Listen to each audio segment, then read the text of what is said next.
এদেশের সাধারণ মানুষ এক ধারার উপর আমল করে আসছে, সেখানে এসে ভিন্ন একটা সুন্নাহ নিয়ে আসলেন এবং আগেরটা জাল, আগেরটা বাতিল, আগেরটা নামাজ হচ্ছে না, মানুষের তৈরি, এগুলো যখন বলেন তখন এগুলো সাধারণ মানুষের ভিতর ফিতনা এবং ফাসাদ তৈরি করে। বিসমিল্লাহির রহমানির রহিম।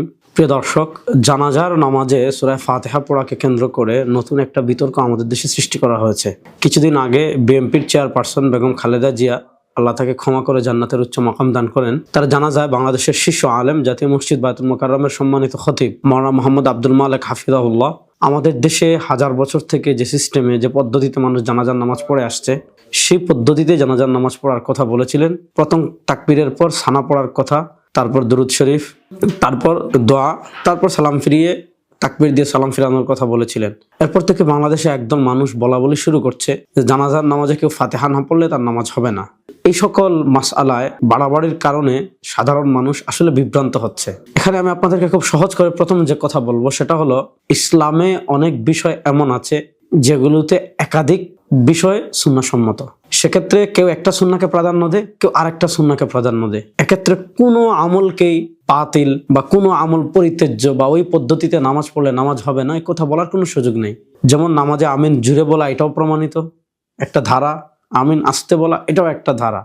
এখানে আপনি আপনার ধারাকে প্রাধান্য দিতে পারেন দলিলের আলোকে, কিন্তু আপনি আমিন আস্তে বলছেন, এজন্য কেউ আমিন জুড়ে বললে তার নামাজ হবে না, অথবা আমিন আপনি জুড়ে বলছেন, যারা আস্তে বলছে তাদের নামাজ হবে না, এগুলা জাস্ট বাড়াবাড়ি। ঠিক তেমনি ভাবে হাত বাঁধা নিয়ে বিতর্ক আছে। আমরা নাভির নিচে হাত বাঁধাকে দলিলের আলোকে প্রাধান্য দিই, কেউ কেউ নাভির উপরে, ইদানিং কেউ কেউ বুকের উপর হাত বাঁধাকে প্রাধান্য দেন। কিন্তু এটাকে কেন্দ্র করে আপনি যদি আমরা বলি তাদের নামাজ হচ্ছে না, তারা যদি বলে আমাদের নামাজ হচ্ছে না, এগুলা জাস্ট শুধুই বাড়াবাড়ি, আর কিছু না। তো জানাজার নামাজে সূরা ফাতিহা না পড়া, এটা সাহাবায়ে কেরাম, অসংখ্য সাহাবায়ে কেরামের আমল দ্বারা প্রমাণিত। কেউ যদি এই পদ্ধতিতে জানাজার নামাজ পড়ে, তার নামাজ অবশ্যই হয়ে যাবে। আবার কেউ যদি ফাতিহাও পড়ে, তার নামাজ হবে না, এই কথা আমরা জীবনে বলি না। কিন্তু আমাদের দেশে ইসলামের এ সকল শাখাগত মাসআলায় বিভক্তি এবং প্রান্তিকতা এবং সাধারণ মানুষের ভিতর ফিতনা সৃষ্টি করে কখন?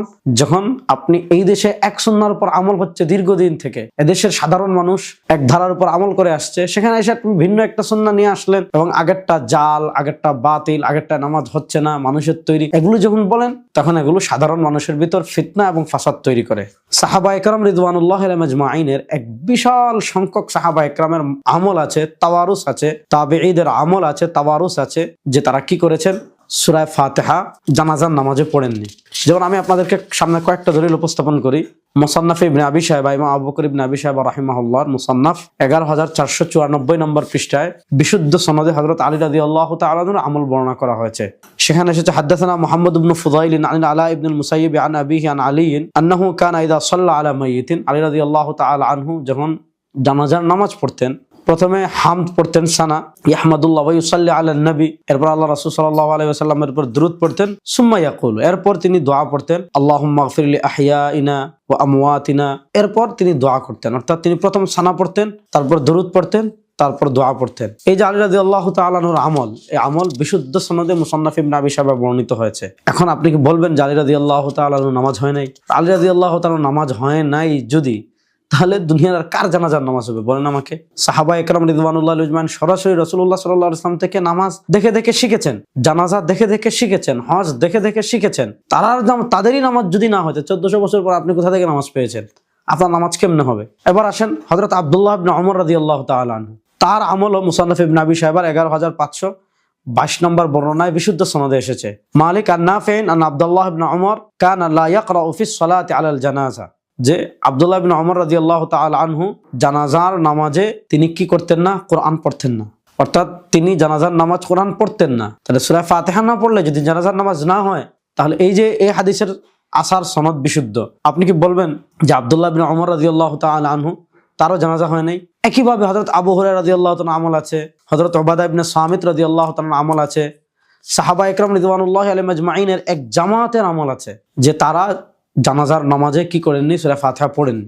আমরা এই সুন্নাহকে প্রাধান্য দেই, আমরা এইভাবে জানাজার নামাজ পড়ি, এটা অবশ্যই সুন্নাহসম্মত, কারণ সাহাবায়ে কেরামের এক জামাতের আমল আছে। আপনি যদি সানা না পড়ে ফাতিহা পড়েন, আমরা তো আপনাকে বাধা দিচ্ছি না, এবং আমরা এটাও বলি না যে আপনার নামাজ হয় নাই। কিন্তু আপনারা যদি বলেন এই নামাজ হয় নাই বা এই নামাজ বাতিল, তাহলে প্রথম প্রশ্ন হবে, আপনি কি এটা বলবেন যে আলী রাদিয়াল্লাহু তাআলার নামাজ হয় নাই, আবু হুরায়রা রাদিয়াল্লাহু তাআলার নামাজ হয় নাই, ইবনে ওমর রাদিয়াল্লাহু তাআলার নামাজ হয় নাই, উবাদা ইবনে সামিত রাদিয়াল্লাহু তাআলার নামাজ হয় নাই? এগুলা জাস্ট সাধারণ মানুষের মধ্যে ফিতনা সৃষ্টি করা।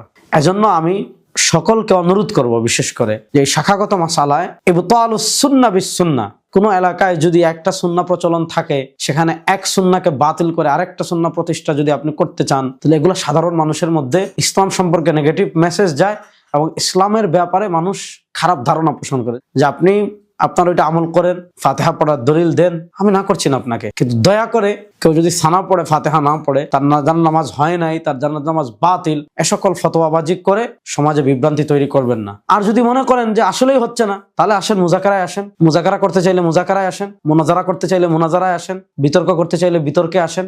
আপনাদের ভিতর যারা আলেম আছে, আপনাদের ভিতর যারা মেধাবী আছেন, আপনাদের ভিতর যারা কোরআন সুন্নাহ পড়তে পারেন, ইলাল বুঝেন, জরাহ তাআদিল বুঝেন, আসমাউর রিজাল বুঝেন, তাওয়ারুজ বুঝেন, মুকারানা বুঝেন, আসেন মুজাকারা করি, মুনাজারা করি। তাই আসেন বিভেদ তৈরি না করে আল্লাহ তাআলা এবং রাসূলুল্লাহ সাল্লাল্লাহু আলাইহি ওয়াসাল্লাম, সাহাবায়ে কেরাম, সালাফে সালেহিনের অনুসৃত পথে আল্লাহ তাআলা আমাদের সবাইকে আমল করার তৌফিক দান করুন। আসসালামু আলাইকুম ওয়া রাহমাতুল্লাহি ওয়া বারাকাতুহু।